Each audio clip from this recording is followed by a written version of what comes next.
একক সংস্থা হিসেবে জাতীয় রাজস্ব বোর্ড এনবিআর বিলুপ্তির আদেশে হতাশ তরুণ কর্মকর্তারা। তাদের মতে নতুন দুই বিভাগেই আধিপত্য বাড়বে প্রশাসন ক্যাডারের, উন্নতির সুযোগ সীমিত হবে শুল্ক এবং কর ক্যাডারের। কর্মকর্তাদের আশঙ্কা, আইনের মূলনীতির সঙ্গে সাংঘর্ষিক হওয়ায় সরকারের এই উদ্যোগ মুখ থুবড়ে পড়বে, ভেস্তে যাবে সংস্কারের উদ্যোগও। রুহুল আমিনের রিপোর্ট।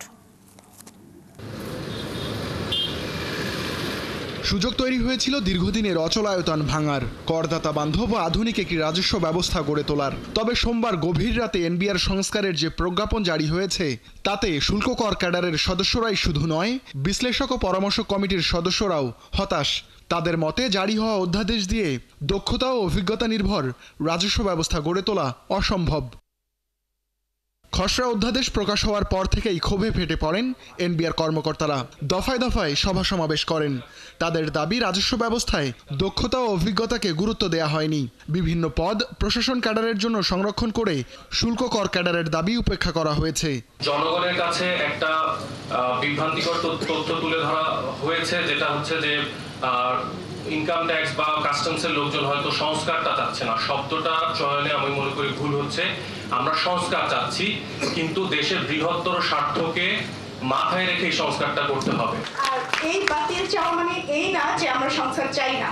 এরপর এটা বাতিল হয়ে আসবে, অফিসিয়ালি বাতিল হয়ে আসবে, সেটা ডকুমেন্টস আমরা দেখতে চাই। এরপর আমরা ফার্দার আলোচনা করব, রিসার্চ করব, যেটা আমাদের জন্য ভালো, সেটা মধ্যে আমাদের সবার অংশগ্রহণ থাকতে হবে। আমাদের এই দুটোই চাওয়া। এনবিআর সংস্কারে পরামর্শ কমিটি করে অন্তর্বর্তীকালীন সরকার। তাদের দেয়া প্রস্তাবে সমর্থন দেন বিশেষজ্ঞরাও। কিন্তু অধ্যাদেশে খোদ পরামর্শ কমিটির সুপারিশই আমলে নেওয়া হয়নি বলে তারাও হতাশ। রাজস্ব সংগ্রহের যে আরও প্রয়োজন, সেটাকে যদি বাড়াতে হয় তাহলে এদের অভিজ্ঞতাকে কাজে লাগানো খুবই প্রয়োজন। সেজন্য আমরা যেটা বলেছিলাম যে উভয় বিভাগে যাদেরকে পদায়ন করা হবে তাদেরকে এই এনবিআরে যে দুই ক্যাডারের কর্মকর্তারা আসেন, সেই ক্যাডারদের ভেতর থেকেই তাদেরকে নিয়োগ দেওয়ার জন্য আমরা সুপারিশ করেছিলাম। শুল্ক কর কর্মকর্তারা বলছেন, এনবিআর বিলুপ্ত করার মাধ্যমে দেশের প্রধান ও একমাত্র রাজস্ব আদায়কারী সংস্থাকে বিলুপ্ত করা হয়েছে। অথচ এমন নজির কোনো দেশেই নেই বলে জানান তারা।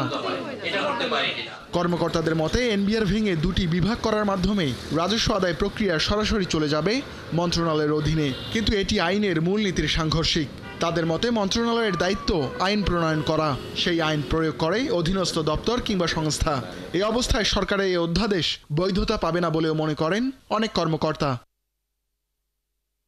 রুহুল আমিন, ৭১, ঢাকা।